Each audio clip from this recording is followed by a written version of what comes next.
ఢిల్లీలో విద్యార్థులపై జరుగుతున్న దాడులను ఖండిస్తూ జనగామ జిల్లా స్టేషన్ గన్పూర్లో కాంగ్రెస్ నాయకులు నిరసన చేపట్టారు. మున్సిపల్ చైర్మన్ తాటకొండ వినయ్ ఆధ్వర్యంలో నిర్వహించిన ధర్నాలో పలువురు ప్రజాప్రతినిధులు, పార్టీ నాయకులు పాల్గొని విద్యార్థులపై బల ప్రయోగాన్ని తీవ్రంగా ఖండించారు. ప్రజాస్వామ్య హక్కులను గౌరవిస్తూ విద్యార్థుల స్వరాన్ని అణచివేసే చర్యలను కేంద్ర ప్రభుత్వం విరమించుకోవాలని డిమాండ్ చేశారు. పార్లమెంట్ ఎన్నికలలో ఈ భారతదేశంలో మన అందరికీ అండగా ఉన్న మన అందరికీ క్షమాపణ చెప్పకపోగా ఈరోజు భారతదేశంలో ప్రజాస్వామ్యం కూనైంది, ప్రభుత్వాలు కూనైనాయి, కేవలం పెద్దలకు ఆదాయాలు దోసిపెట్టడానికే పనిచేస్తున్నాయి. అందులో భాగంగానే ఈరోజు కాంగ్రెస్ పార్టీ పూర్తి స్థాయిలో పనిచేస్తుందని గమనించి ఈరోజు ఏ రిజిస్ట్రేషన్ లేని సంస్థ, ఏ పార్టీ ఒక నాయకుడు పెట్టని సంస్థ కాక్రోశ్ జనతా పార్టీ ఆధ్వర్యంలో ఢిల్లీలో జంతర్ మంతర్ దగ్గర 4 రోజులుగా అక్కడ ధర్నా విపరీతంగా విద్యార్థులు చేపడుతున్నారు. దానికి కేంద్ర మంత్రులు ఏం చేసిండ్రు? భారతీయ జనతా కేంద్ర ప్రభుత్వం స్టేషన్లన్నీ మూసేయించింది, వైభవులన్నీ బంద్ చేయించింది. ఎవరికి వారు కోఆర్డినేషన్ చేసుకొని అక్కడికి ధర్నాకు రాకూడదని విపరీతంగా నిరోధించినప్పటికీ ఈ భారతదేశంలో ఒక నిరుద్యోగులే కాదు, వివిధ రంగాల దెబ్బతిన్న విద్యార్థులు, నిరుద్యోగులు, అన్ని రంగాల వ్యక్తులు, అన్ని రకాలుగా ఈ కేంద్ర ప్రభుత్వం నష్టపోతున్న భారతీయులందరూ ఎవరు పైసలు ఇవ్వకుండా, ఎవరు బండ్లు పెట్టకుండా, ఎవరు బస్సులు పెట్టకుండా, ఎవరు రైళ్లు పెట్టకుండా స్వతంత్రంగా ర్యాలీలో పాల్గొంటే ఆర్ఎస్ఎస్ గుండాలుగా పనిచేస్తున్న కేంద్ర ప్రభుత్వంలో పనిచేస్తున్న పోలీసులు మహిళలు, చిన్నపిల్లలను చూడకుండా ఘోరంగా కొడుతుంటే దాన్ని చలించి బాధ అనిపించి ప్రధానమంత్రి ఇంటి ముంగట్నే కేంద్ర ప్రభుత్వ విద్యాశాఖ మంత్రి ధర్మేంద్ర ప్రధాన్ గారు రాజీనామా చేసేదాకా నేను లేచేది లేదని లోకసభ నేత, ఏఐసిసి అధ్యక్షుడు ఖర్గే గారు, లోకసభ పార్లమెంటు ముఖ్యమైన పార్లమెంటు ప్రతిపక్ష నేత రాహుల్ గారు, మన ప్రియాంక గారు మరి అక్కడ ప్రధాన యంత్రం కూడా కూర్చున్నప్పుడు న్యాయంగా వచ్చి ఈ దేశం కొరకు ఆ కుటుంబం నుండి ఎంతోమంది కుటుంబ సభ్యులు ప్రధానంగా చేసి ప్రాణాలు అర్పించుకున్నారు. ప్రతిపక్ష నేత ఒక ప్రధాన ఇంటి ముంగడికి వచ్చినప్పుడు నేను విద్యాశాఖ మంత్రిని ఈ నిట్టు పేపర్లు లీకులకు బాధ్యత వహించి ఈ భారతదేశ విద్యార్థులు గానికి ఒక నైతిక పదవిలో ఉన్న మేమంతా నైతిక బాధ్యత వహిస్తామని చెప్పడమే కాకుండా ప్రతిపక్ష నేత అయిన రాహుల్ గాంధీని, ప్రియాంకను ఒక మహిళను చూడకుండా విపరీతంగా కొట్టి నిర్మూలనే ధ్యేయంగా ఈ భారతీయ జనతా పార్టీ పనిచేస్తుంది. మోడీ, అమిత్ షా పనిచేస్తుండ్రు. బహుజనులకు, దళితులకు, బీసీలకు, అట్టడుగు వర్గాలకు రక్షణ లేకుండా కేవలం అగ్రవర్ణాలకే అండగా రాజ్యాంగాన్ని నిర్మూలించి వారికి అనుకూలంగా ప్రయత్నం చేస్తే భారతదేశంలో ఉన్న అన్ని వర్గాల వారు దెబ్బతింటారని ముందే పసిగట్టిన ఏఐసిసి నేత మన రాహుల్ గాంధీ గారు మరి భారతదేశం అంతా కన్యాకుమారి నుండి కాశ్మీర్ దాకా పాదయాత్ర మొదలుపెట్టినప్పుడు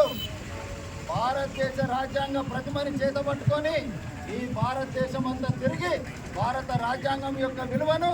ఆ రోజే భారత పార్లమెంట్ ఎన్నికల ముందుగానే గుర్తు చేసిన నాయకుడు భారతదేశ ప్రజలకు మన ఏఐసిసి నేత రాహుల్ గాంధీ అని ఈ సందర్భంగా గుర్తు చేస్తున్నా. అది ఎందుకు చెప్తున్నాడో మీకు క్రమేపీ నా స్పీచ్లో అర్థమవుతుంది. ఆ రోజే భారత రాజ్యాంగాన్ని కూని చేస్తుండని అర్థం చేయించి ఆ తర్వాత ఎన్నికలకు పోయిన తర్వాత ఒక్క బీహార్, ఆంధ్రప్రదేశ్ ఈ 2 రాష్ట్రాల మద్దతుతోటి ఈ భారతీయ జనతా పార్టీ కేంద్రంలోకి వచ్చింది. భారతదేశం అంతా రాహుల్ గాంధీ వెనకాల పోతుండ్రు, నాకు ప్రమాదం వచ్చి ఉన్నదని అప్పుడే గమనించిన ప్రధాని మోడీ నా గొంతుకలో ప్రాణం ఉన్నంత కాలం భారత రాజ్యాంగానికి ముప్పు జరగనియా అని ఈ భారత ప్రజలకు, పేద వర్గాలకు నమ్మించుకుంటూ తన వేదిక మీద మాట్లాడుకుంటూ వచ్చి నిండు పార్లమెంటు సభలో డాక్టర్ బిఆర్ అంబేద్కర్ రాజ్యాంగ నిర్మాతకే అవనీయమైన మాటలు మాట్లాడి ఈ రోజు వరకు కూడా క్షమాపణ చెప్పకుండా వాళ్ళ అక్కసును వెళ్ళబోసుకుంటే ఆ రోజు గుర్తు చేసిన రాహుల్ గాంధీ భారతదేశ వ్యాప్తంగా నిరసనలు, ర్యాలీలు మొదలు పెడితే కూడా ఈ రోజుకు అగ్రవర్ణాలకు చెందిన భారత రాజ్యాంగాన్ని నిర్మించాలని ఆర్ఎస్ఎస్ ప్రణాళికలో భాగంగా పనిచేస్తున్న ఈ భారతీయ జనతా పార్టీ మన దొంగతనమో ఒక క్రైమ్ చేస్తున్న పోలీసులు కనుక గుంజుకపోయినట్టు అంత పెద్ద నేతలు మన కొరకు పనిచేస్తుంటే గుంజుకపోయి బస్సులో నూపితే రాహుల్ గాంధీ ముఖమంతా రక్త మండలమై ఈ ముక్కు కింద కూడా గీర్కపోయిపోతుంటే కూడా కనీసం కనికరం లేకుండా ఈ కేంద్ర ప్రభుత్వం ప్రవర్తిస్తుందంటే ఒక్కసారి మనం అర్థం చేసుకోవాల్సిన అవసరం ఉన్నది. అందుకే భారతదేశం అంతా వ్యవస్థలు, వ్యక్తులు, పార్టీలకు అతీతంగా ఈరోజు భారతీయ జనతా పార్టీకి వ్యతిరేకంగా, మోడీకి వ్యతిరేకంగా, విద్యాశాఖ మంత్రి ధర్మేంద్ర ప్రధాన్కి వ్యతిరేకంగా అందరూ ఒక్కటై ఢిల్లీ జంతర్ మంతర్ వద్ద వాళ్ళు రాజీనామా చేసేదాకా ఈ నిరసన కొనసాగుతుంటది. దానికి కాంగ్రెస్ పార్టీ ఎప్పుడు అండదండగుంటది. ఈ భారతదేశంలో రాజ్యాంగాన్ని కాపాడాలన్నా, భారత ప్రజలకు అండగా ఉండాలన్నా, మనందరికీ రక్షణ కవరేయంగా ఉండాలన్నా, రేపు రాబోయే రోజులలో మళ్ళీ తప్పిదం జరగకుండా నిరుద్యోగులకు ఉద్యోగాలు రావాలన్నా అన్ని వర్గాలకు అన్ని సమతుల్యంతో నిధులు వచ్చి భారతదేశం అంతా మతాల లొల్లి లేకుండా, వర్గాల లొల్లి లేకుండా అన్ని రంగాలలో ముందుకు పోవాలంటే మనం మళ్ళీ రాహుల్ గాంధీ నాయకత్వం, రాహుల్ గాంధీని ప్రధాని చేసుకుంటే తప్ప ఈ సమస్యలకు పరిష్కారం రాదు అనేది ప్రజలందరూ అనుకుంటున్న వేళ కుట్రతోని,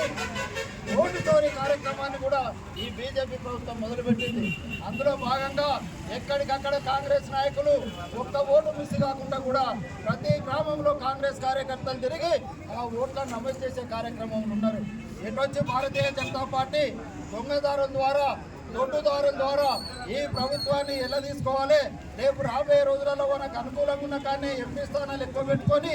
మిగతా దేశం ప్రాంతంతో పని లేకుండా వాళ్ళు ఈ ప్రభుత్వాన్ని వెళ్ళి భారతదేశ సంపదంతా కొట్టగొట్టడానికే పూనుకున్న ఈ భారతీయ జనతా పార్టీ మతతత్వ పార్టీలకు వ్యతిరేకంగా మనం పోరాడాలి. ఈ హిందూ బాధ్యతానికి వ్యతిరేకంగా పోరాడాలి. ఎంతటికైనా మనం నిలబడి కాంగ్రెస్ పార్టీ రాహుల్ గాంధీ నాయకత్వాన్ని మనం మద్దతు తెలిపి మరి ఈ రకంగా మనం ఉద్యోగాలను, నిరుద్యోగులను, విద్యార్థులను, రేపు మన భావితరాల మన పిల్లలను కూడా మరి కాపాడుకోవాల్సిన బాధ్యత ఉంటుంది. కాబట్టి అందుకే ఈరోజు రాహుల్ గాంధీ, ఖర్గే, ప్రియాంకల అరెస్టుకు నిరసనగా ఈ అంబేద్కర్ సెంటర్ వద్దనే ఆ అంబేద్కర్ జరిగిన అవమానాన్ని ఈ భారతీయ జనతా పార్టీ గద్దెదించి ఇక్కడనే కాంగ్రెస్ పార్టీ ఆధ్వర్యంలో మళ్ళీ పాలాభిషేకం చేసుకొని మన నేతకు గౌరవంగా ఆ రోజు మనం సన్మానించుకుంటాం, గొప్పగా చూసుకుంటామని కూడా ఈ సందర్భంగా తెలియజేసుకుంటూ ఇంత పెద్ద నిరసన కార్యక్రమంలో పాల్గొన్న పెద్ద ఎత్తున తరలి వచ్చిన కాంగ్రెస్ పార్టీ కార్యకర్తలకు, నేతలకు, ప్రజాప్రతినిధులకు, ఇతర విద్యార్థి, కార్మిక, కర్షక మిత్రులందరికీ పేరు పేరున హృదయపూర్వక నమస్కారాలు తెలియజేసుకుంటూ భారతీయ జనతా పార్టీ ఫాసిజాన్ని మనం ఎప్పటికప్పుడు ఖండించుకుంటూ, వ్యతిరేకించుకుంటూ అన్ని వర్గాలకు అండదండకుండా కాంగ్రెస్ పార్టీని మాత్రమే మనం నిలబెట్టుకోవాల్సిన అవసరం ఉన్నది భారతదేశంలో అని ఈ సందర్భంగా తెలియజేస్తున్నా. వాళ్ళు చేసిన పనికి నాయన ఒకటి కాదు, రెండు కాదు, నీటి పేపర్లు లీక్ అయితే పేద తల్లిదండ్రులు చదివిస్తే మనస్తాపానికి గురై అక్కడ నేను మంచిగా రాసిన పాస్ అయినా అది నీటి పేపర్ లీక్ అయిన సందర్భంగా పరీక్షలు వాయిదా పడ్డాయని మనస్తాపానికి గురై ఎంతో మంది మన పేద బిడ్డలు, విద్యార్థులు భారతదేశ వ్యాప్తంగా సందర్భాలని వారికి కూడా నైతిక బాధ్యత కేంద్ర ప్రభుత్వం వహించి ధర్మేంద్ర ప్రధాన్ గారు నైతిక బాధ్యత వహించి రాజీనామా చేస్తూ నష్టపోయిన విద్యార్థుల కుటుంబాలకు ₹1 పరిహారం ఇవ్వాలని, ఆ కుటుంబానికి ఒక ఉద్యోగం ఇవ్వాలని ఏఐసీ కాంగ్రెస్ పార్టీ డిమాండ్ను అమలు చేసేంత వరకు కాంగ్రెస్ పార్టీ పోరాడుతుందని ఈ సందర్భంగా తెలియజేస్తూ నాకు ఈ అవకాశం ఇచ్చిన స్థానిక నేతలకు, అధ్యక్షుడు కిషన్ రాజుకు, ముఖ్యులకు అందరికీ ప్రతి ఒక్కరికి పేరు పేరున హృదయపూర్వక నమస్కారాలు తెలియజేసుకుంటూ ముగించుకుంటున్నా. జై కాంగ్రెస్! రేవంత్ రెడ్డి గారి నాయకత్వం, రాహుల్ గారి నాయకత్వం, సోనియా గాంధీ గారి నాయకత్వం, మడియం కావ్య గారి నాయకత్వం, మడియం సిఆర్ గారి నాయకత్వం. జై కాంగ్రెస్!